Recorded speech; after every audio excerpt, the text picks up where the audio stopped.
welcome to this week's Monday's Moment, which was actually inspired by an article that I read just this morning in my UCB Word For Today, and it talked about the fact that disagreements don't have to be disagreeable, and that reminded me of why healthy conflict is so important, so vital to many businesses. See you in a moment.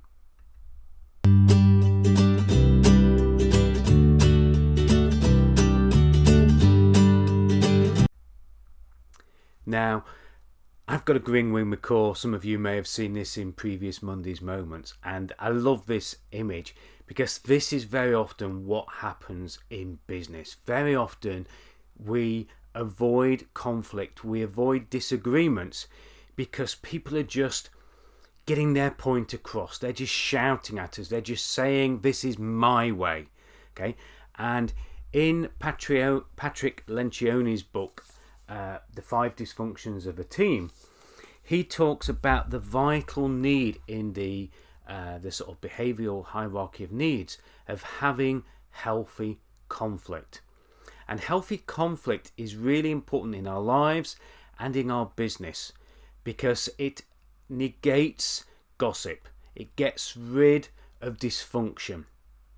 Okay, and the other thing it does, it stops the backstabbing because people need to say what they've got to say. They need to get it out on the table. They need to get their point across. And anybody who disagrees with it needs to and can do. And then that reminded me of some of the reasons that get in the way of this. And I'm sure as you are listening to this, you're thinking about lots of different ways in your business that you've had conflicts. And the reason that people avoid conflict is, firstly, they don't want to upset people. You know, they might feel it's a work colleague and they don't want a bad relationship. But normally, it's deeper than that. Normally, the core reason that we don't want conflict is because we don't want the repercussions of disagreeing with somebody. Okay? We don't want the consequences that we expect. And that's why that line in the Word For Today are disagreements don't have to be disagreeable. Okay, and I want to share a few things that I think about that statement. The first thing is disagreeable, okay, means that everybody else knows about it. It's public. So if you have a conflict, if you have a disagreement, if you're doing that in a meeting, that's fine. I've got a meeting that starts very shortly. If you're going to have disagreements, you agree that that disagreement stays in the room. Okay? You don't have to go out and tell everybody else how Johnny, let you down and stabbed you in the back and how it was such a bad conflict. So keep the conflict to yourselves. Keep it in the room as part as the disagreement goes. Okay? Now, this Monday's Moment video is about making disagreements agreeable, and that's the most important thing, because once you have a disagreement, now you might not win that agreement, but what you need to do is you need to handle that agreement. You need to decide on a way forward, and everybody in that room has to agree on the way forward, because if you don't and you just sit there nodding your head yes, then when you go out into the corridor, I've heard people say, yeah, that's never going to work. So when you're in the room and you have that disagreement and you work on that way forward, when you agree, whether you win that agreement or not, when you agree that you're going to move forward with a particular solution, then you have to agree. Okay? You have to not take any disagreement with that outside. You have to completely agree and you have to go with it. Now, it might not work out. It might work out. That doesn't matter. But the most important thing is that when you go out of the disagreement, whatever that format is, that you have an agreement of the way forward. And that's what I wanted to share today, that disagreements shouldn't be disagreeable. What they should be is agreeable, where you agree, perhaps, I don't think you're right, but I'm going to go along with the solution. You come up with a solution, you have that healthy conflict, you understand everybody's point of view. Nobody thinks that somebody else loves it when they don't really.